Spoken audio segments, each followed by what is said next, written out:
পুতুল ভাঙা বিশ্বকবি রবীন্দ্রনাথ ঠাকুর।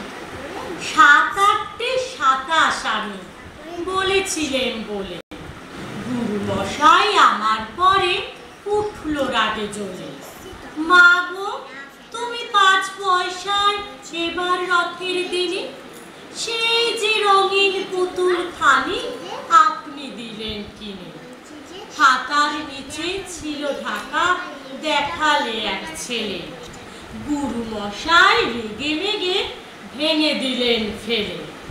বললেন, তোর দিন রাত্রির কেবল যত খেলা, একটুও তোর মন বসে না পড়াশুনোর বেলা। মা গো, আমি জানাই কাকে, ওর কি গুরু আছে? আমি যদি নালিশ করি এক্ষুনি তার কাছে। কোন রকম খেলার পুতুল নেই কি মা ওর ঘরে? সত্যি কি ওর একটুও মন নেই পুতুলের পরে?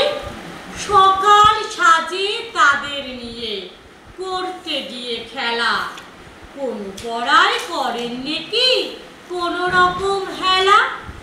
ওর যদি সেই পুতুল নিয়ে ভাঙেন কেহ রাগে, বল দেখি মা ওর মনে তা কেমন তর লাগে?